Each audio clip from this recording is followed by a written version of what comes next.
You know, after a stroke, trying to get an arm working again can be this incredibly difficult, frustrating journey. For years, we've heard about rehabilitation robots, right? Stuff that seems like it's straight out of a sci-fi movie. But do they actually work? Well, scientists finally decided to settle that question once and for all. They took the results from hundreds of different trials and mashed them all together to get the clearest possible answer. And what they found, well, let's just say it wasn't what anyone was expecting. So, first things first, to really get why these robots are such a big deal, you have to understand the sheer scale of the challenge we're talking about. For so many stroke survivors, getting that arm control back, it's not just about movement, it's about getting your independence back. And that road to recovery is incredibly steep. And this one number, wow, it really brings it all home. The data shows that only about 14% of patients who have severe arm paralysis ever make a full recovery. That leaves a massive number of people dealing with a really significant long-term disability. Now, don't get me wrong, conventional physical therapy is absolutely essential, but it has its limits. See, to get the best results, the brain needs to do things over and over and over again. We're talking thousands of repetitions. And that level of intensity is just so hard for a human therapist to provide, session after session. That's where the idea for the robots came from, to fill that gap. So, this is what led scientists to explore this super high-tech solution: rehab robots that can deliver tireless, really precise, and intensive therapy. The whole idea is to tap into the brain's own amazing ability to heal itself. The entire theory here hinges on this one crucial property of our brains called neuroplasticity. It's basically the brain's superpower to rewire its own connections. After an injury like a stroke, this is the very mechanism that makes recovery possible. And what kicks it into gear? You guessed it, intensive, repetitive practice. And that is precisely why robots seem like the perfect tool for the job, right?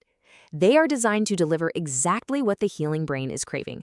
They can provide thousands of these precise, controlled movements, way more than in a typical session, and they give continuous, real-time feedback to keep the patient engaged and their therapy right on track. Okay, so the theory sounds amazing. It makes perfect sense. But what happens when we step out of the lab and into reality? What does all the combined data from hundreds of clinical trials actually tell us? Do these machines really work? So how did they even get this answer? Well, this new review was a huge effort. Researchers took 16 previous large-scale studies, carefully sifted through them to get rid of any duplicates, and then combined everything into one massive, definitive data set covering 132 trials. This gives us the clearest picture we have ever had on this topic. Okay, I know this looks a little complicated, but stick with me, it's actually pretty simple. See that solid vertical line right down the middle? Just think of that as the zero effect line. Anything at all that lands to the right of that line means the robots had a positive impact. And those little blue squares? They're just the average results for different things, like arm function and muscle strength. So, what's the verdict? The data is crystal clear. Those top two results, for arm function and motor skills, are both firmly planted on the right side of that line. So, yes, robot therapy works. The effect is real, it's statistically significant, but, and I'm telling you, this is a huge but, that is not the whole story. And right here, this is where it gets really fascinating. That positive finding comes with this really important catch, a but, that completely changes how we should be thinking about these results in the real world. We really need to wrap our heads around the difference between something being statistically significant and something being clinically important. Statistically significant just means, hey, this result is real and it's probably not due to random chance. But clinically important asks a much more practical question. Is the improvement actually big enough to make a meaningful difference in a patient's everyday life? Scientists actually have a specific name for this real-world bar. It's called the Minimum Clinically Important Difference, or MCID. Just think of it as the does it really matter test? It's the smallest improvement that a patient would actually notice and feel is beneficial. And this brings us to the absolute core finding of this entire review.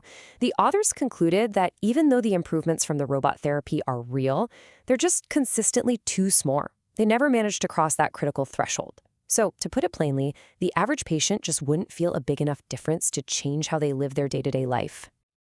So, does that mean the robots are a failure? Is it all just a bust?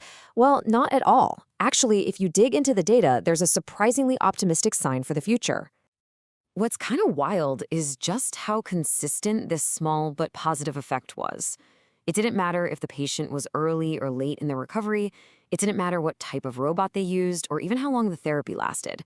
The result was always the same, a small but measurable improvement. That consistency is actually a really good sign. It tells us that the technology has a solid, reliable foundation. So the problem isn't that it doesn't work, it's that it isn't optimized yet to produce those major, life-changing breakthroughs we're all hoping for. So the real takeaway here isn't that the technology has failed, it's that we finally have a clear starting point. The new question for researchers is, how do we build on this foundation? How can we personalize therapy? Maybe combine it with other treatments? How do we improve the software to turn this small, consistent effect into one that is truly clinically important? The robots aren't a magic bullet. Not yet, but this research gives us the roadmap for making them better.